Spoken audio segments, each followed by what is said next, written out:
Lecture dédiée à Yves Tenré.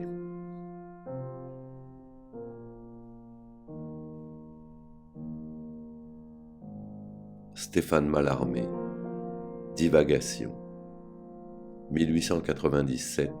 Eugène Fasquelle, éditeur. Quelques médaillons et portraits en pied.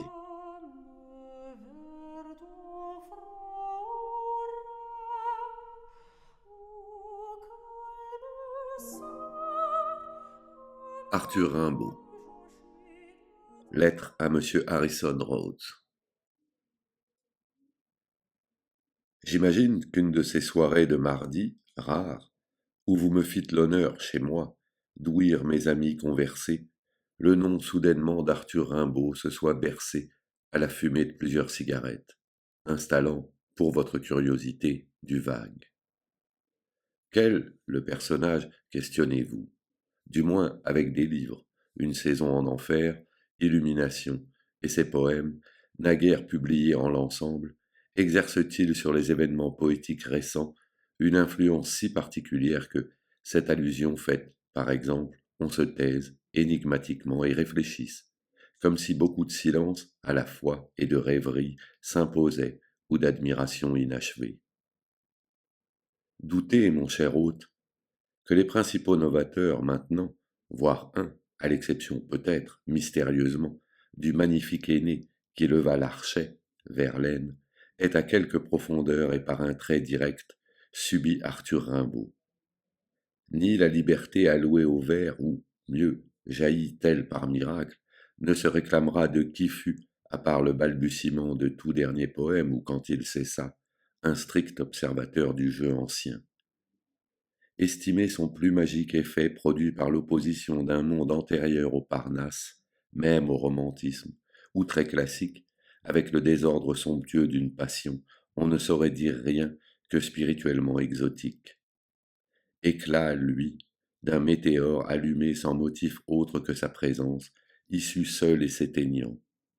Tout, certes, aurait existé depuis, sans ce passant considérable, comme aucune circonstance littéraire vraiment n'y prépara. Le cas personnel demeure, avec force.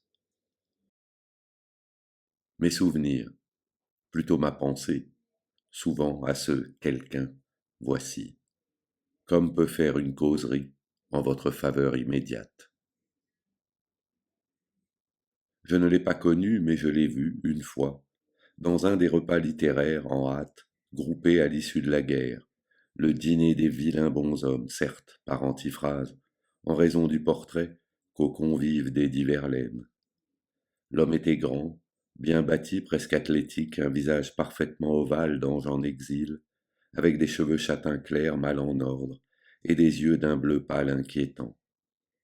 Avec je ne sais quoi fièrement poussé, ou mauvaisement, de fille du peuple, j'ajoute de son état blanchisseuse, à cause de vastes mains, par la transition du chaud au froid rougi d'engelure, lesquels eussent indiqué des métiers plus terribles appartenant à un garçon.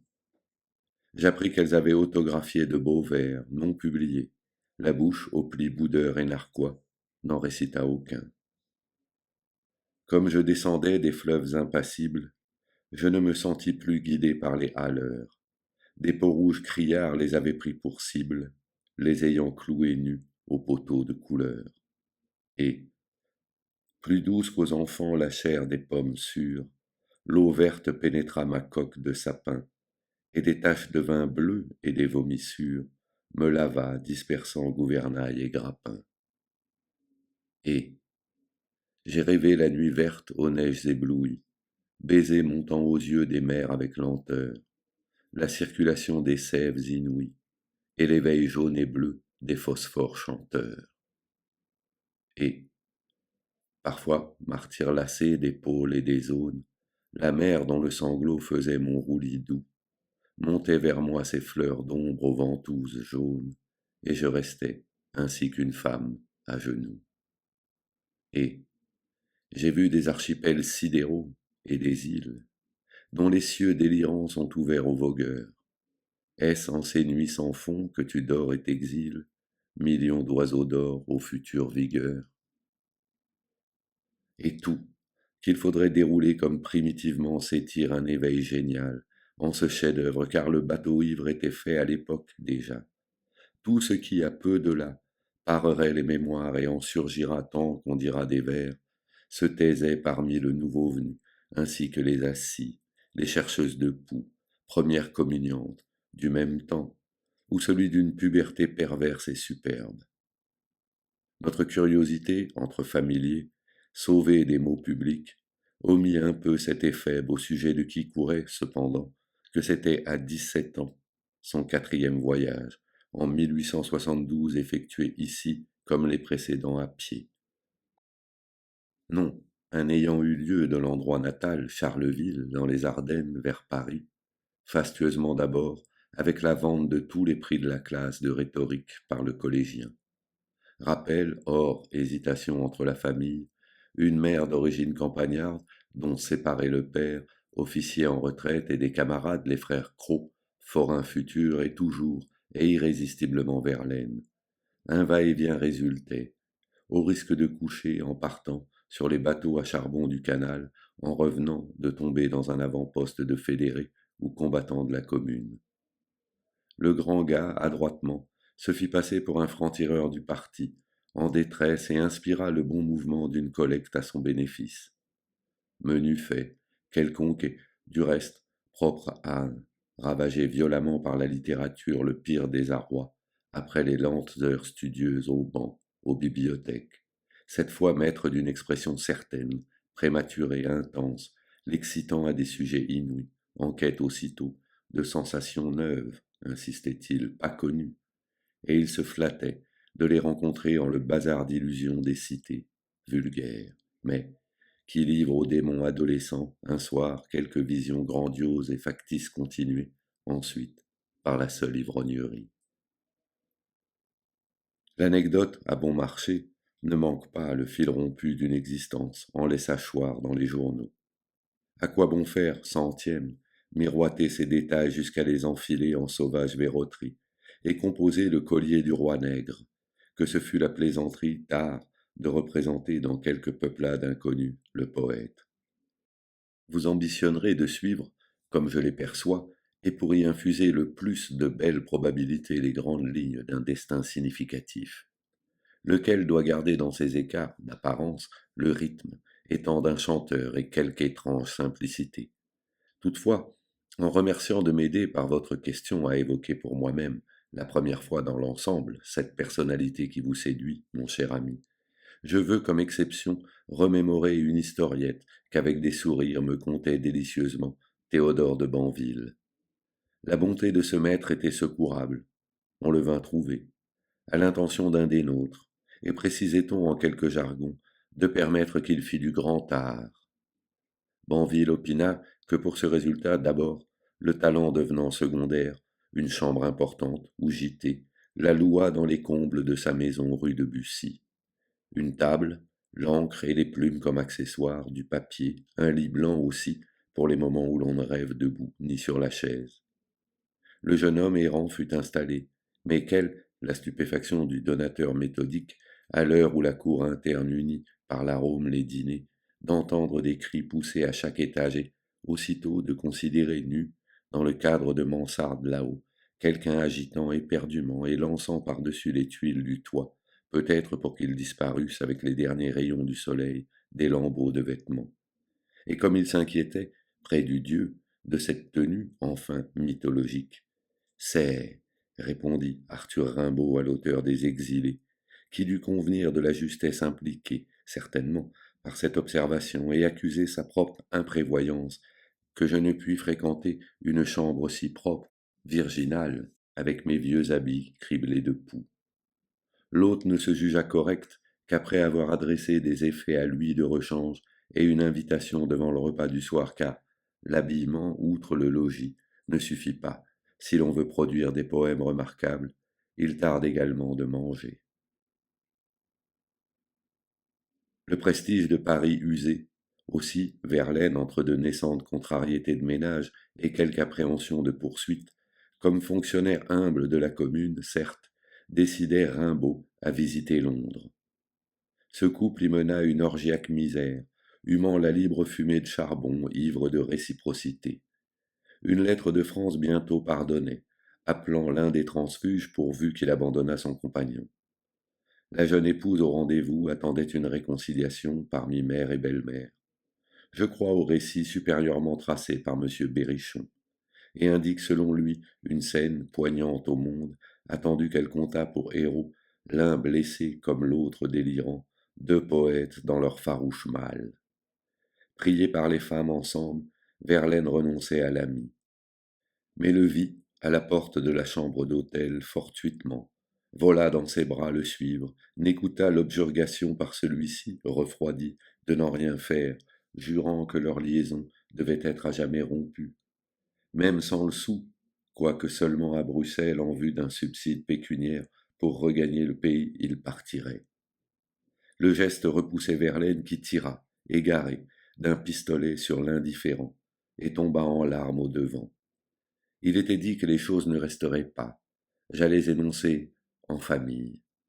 Rimbaud revenait, pensé, de l'hospice et dans la rue, obstiné à partir, reçut une nouvelle balle, publique maintenant, que son si fidèle expia 2 ans dans la prison de Mons. Solitaire, après cette circonstance tragique, on peut dire que rien ne permet de le déchiffrer, en sa crise définitive, certes intéressante, puisqu'il cesse toute littérature. Camarade, ni écrit. Des faits, il devait, selon un but quelconque, retourner en Angleterre avant 1875, qu'importe. Puis gagna l'Allemagne avec des situations pédagogiques et un don pour les langues qu'il collectionnait, ayant abjuré toute exaltation dans la sienne propre. Atteignit l'Italie, en chemin de fer jusqu'au Saint-Gothard, ensuite à pied franchissant les Alpes. Séjourne quelques mois, pousse aux Cyclades et, malade d'une insolation, se trouve rapatrié officiellement. Pas sans que l'effleurât une avant-brise du Levant. Voici la date mystérieuse, pourtant naturelle, si l'on convient que celui qui rejette des rêves par sa faute ou la leur et s'opère vivant de la poésie ultérieurement, ne s'est trouvé que loin, très loin, un état nouveau. L'oubli comprend l'espace du désert ou de la mer. Ainsi les fuites tropicales moins, peut-être, quant au merveilleux et au décor.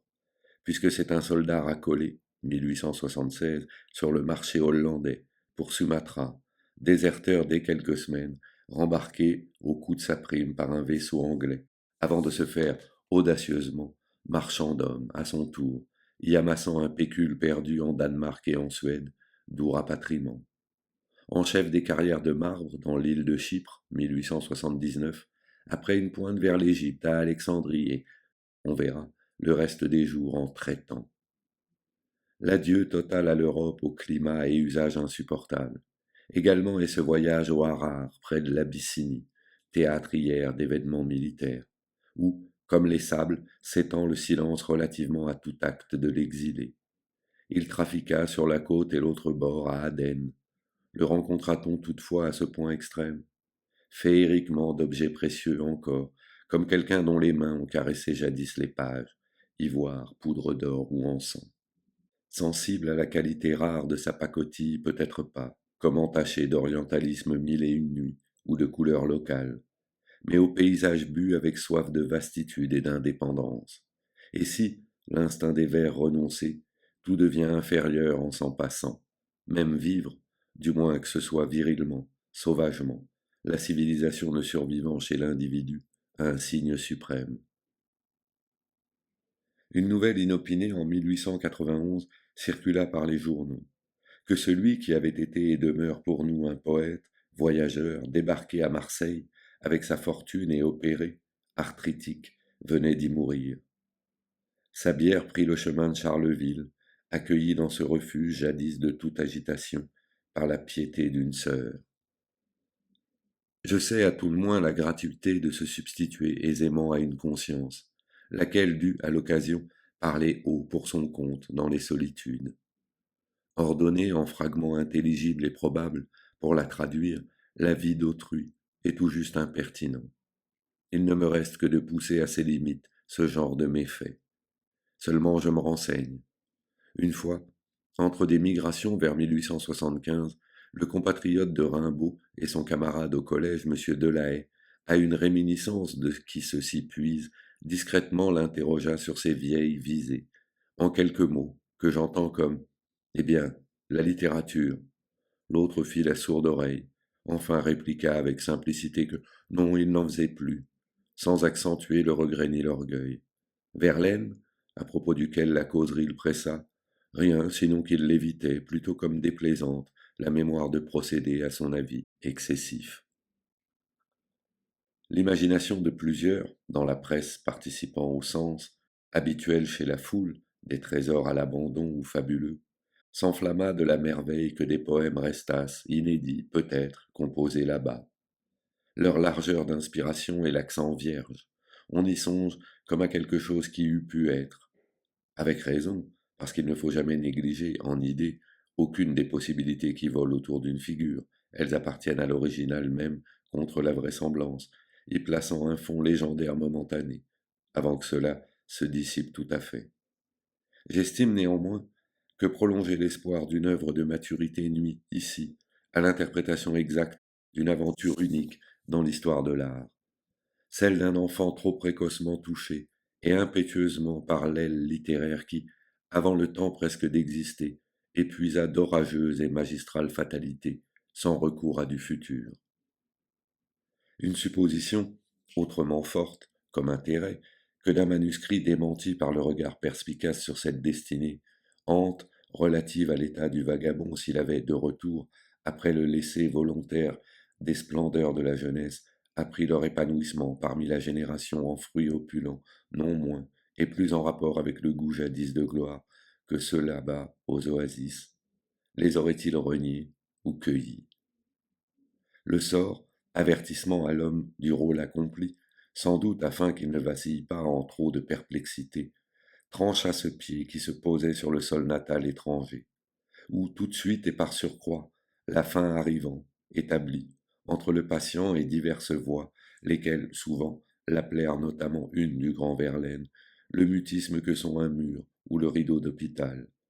Interdiction que pour aspirer la surprise de sa renommée, et sitôt l'écarter ou, à l'opposé, sans défendre et jeter un regard d'envie sur ce passé grandi pendant l'absence, lui se retourna à la signification, neuve, proférée en la langue, des quelques syllabes. Arthur Rimbaud. L'épreuve, alternative, gardait la même dureté, et mieux la valut-il, effectivement, omise. Cependant, on doit, approfondissant d'hypothèses pour y rendre la beauté éventuelle, cette carrière hautaine après tout et sans compromission, d'anarchiste par l'esprit, présumer que l'intéressé en eût accueilli, avec une fière incurie, l'aboutissement à la célébrité, comme concernant certes quelqu'un qui avait été lui, mais ne l'était plus d'aucune façon, à moins que le fantôme impersonnel ne poussât la désinvolture jusqu'à réclamer, traversant Paris, pour les joindre à l'argent rapporté, simplement des droits d'auteur. Avril 1896.